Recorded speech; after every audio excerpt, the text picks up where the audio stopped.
Hi there, and welcome back to Russian Culture Weekly.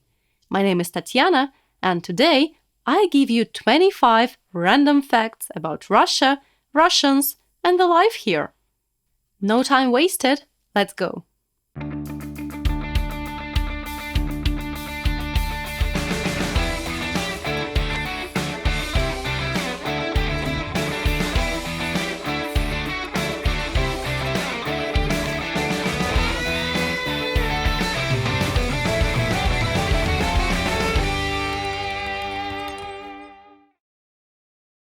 Number 1.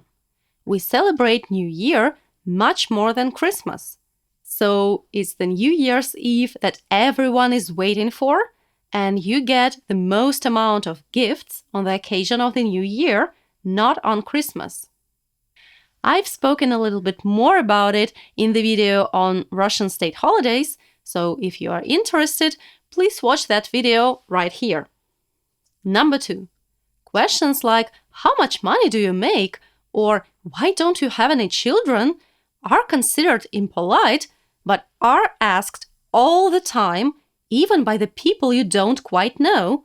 So we Russians are kind of used to it. Number 3. When you are on public transport, it is polite to stand up and give your seat to an elderly person, a disabled person, a pregnant woman, or a passenger with a young kid.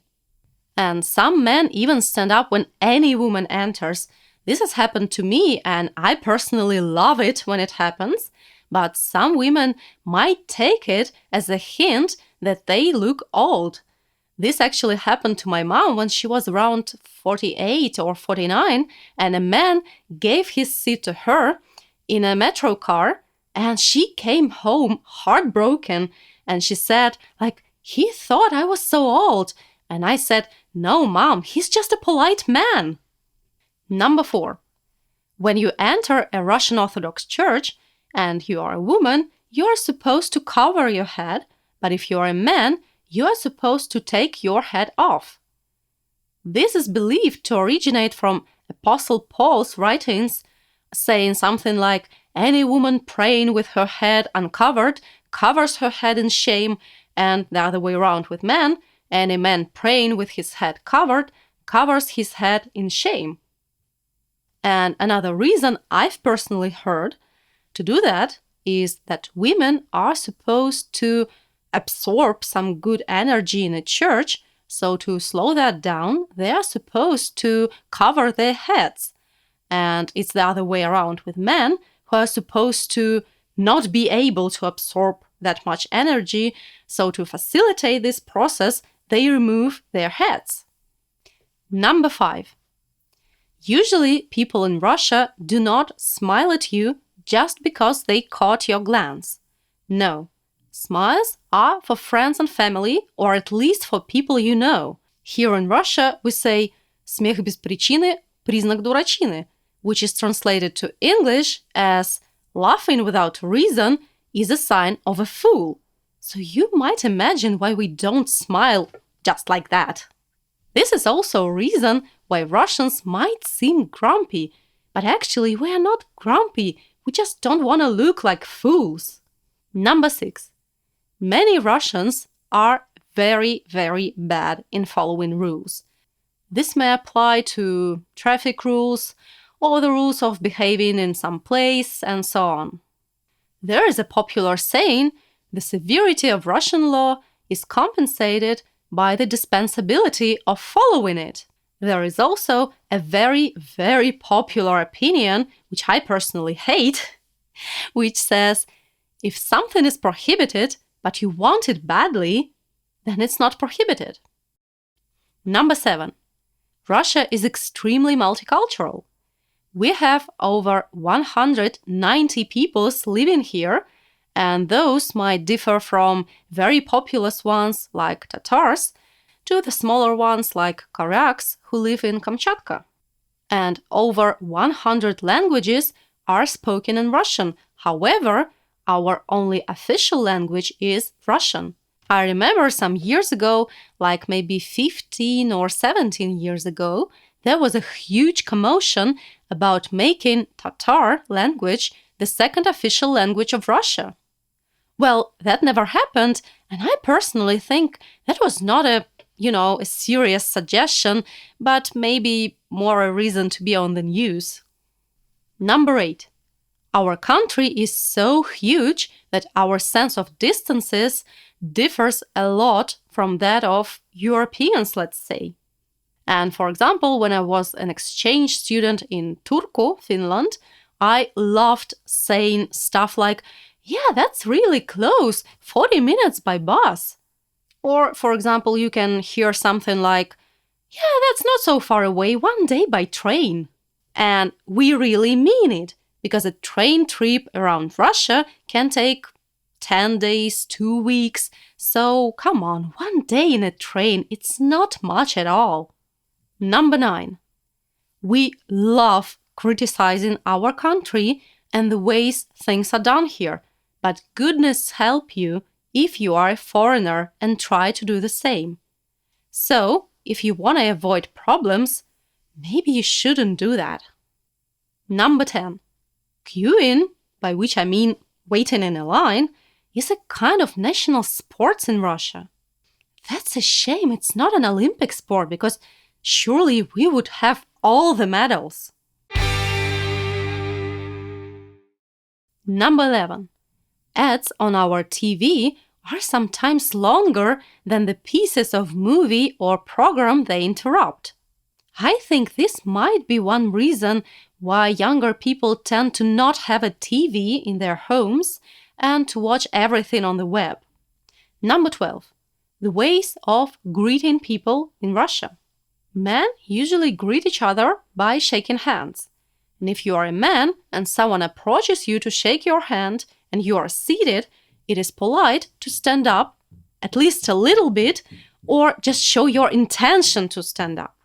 Women usually don't shake hands, neither with men nor with each other. It sometimes happens in bigger cities, but I don't know if it happens in towns or in villages. I think not. And people who are closer to each other, like relatives or close friends, might give one kiss on a cheek. However, a traditional Russian kiss is 3 times, one cheek, the other one, and then the first one again. Number 12 plus 1. As in many other countries, the number 13 is considered unlucky in Russia.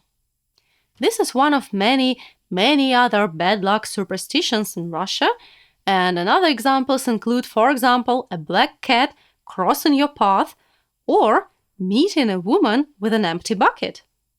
Actually, I wonder when was the last time you personally met a woman with an empty bucket? Comment down below. Number 14. Most places start working at 9 a.m., not at 8 or 10. This is especially true for state services. Number 15. In a big city, you can buy anything from flowers to books at night. Actually, I don't even know why we think flowers are so important that there are 24/7 flower stores almost on any crossroad. Number 16. We have very distinct bread and mayonnaise recipes, and those are 2 products Russians miss the most when abroad. I've also heard opinions from foreigners who find our bread inedible. Come on, it is edible, it's just different.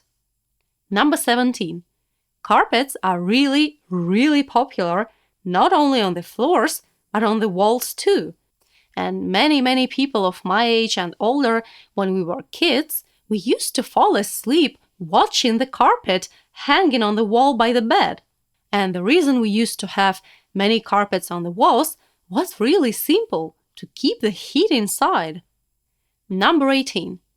Most of Russians are Orthodox Christians, but not so many used to go to church on a regular basis.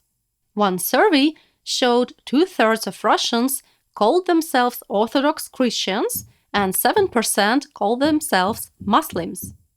Another survey showed around 70% of Russians are Orthodox Christians, 10% are Muslims, and 1% are Buddhist. And an interesting fact, since 1991, which means since the breaking of the USSR, the amount of people calling themselves religious constantly grows. Number 19. We consider ourselves to be very hospitable, and we really are. So, if you are visiting someone at their home, be sure you will be fed there, not just a starter, but a full meal. Number 20. It is considered impolite to leave any food on your plate. So, if you are a guest and you are offered a meal at someone's home, you'd better take less and then ask for more. This will be understood as a praise to the cook. And denying a meal when offered might actually offend the person who cooked it. Number 21. You will see a lot of people, both girls and boys, wearing all the same stuff when it's considered fashionable. It can apply to anything. A piece of clothing, an accessory, a way of wearing some clothes.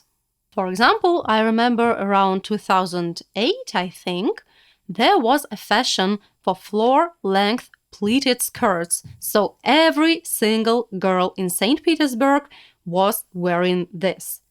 It didn't actually suit anyone. Number 22. Many Russians dream about moving abroad, and if you did move, you are considered to be happy, no matter how awful things might actually go in your life. Number 23. We still consider our education and our universities to be among the best in the world.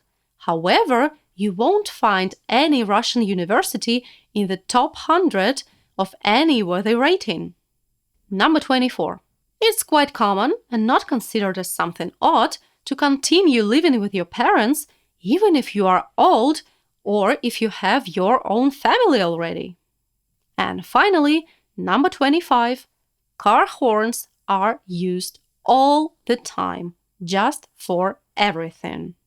Our traffic rules claim that a car horn must be used only to prevent a car accident. But do you remember what I said about us Russians following the rules? So I would say preventing a car accident is the least common reason to use your car horn. For example, if you are irritated, you use your car horn to express your feelings to the person that caused your irritation, like the other driver or a pedestrian or whoever. Or let's say you've seen someone you know, so you use your car horn to greet them. Fine. Those were my 25 random facts about Russian life. Comment down below if you have some issues the same or the opposite in your country. As for now, like and subscribe, take care, and see you next week. Number 18. Прекрасно. Хорошее начало. Мне нравится. I've spoken a little bit more about it.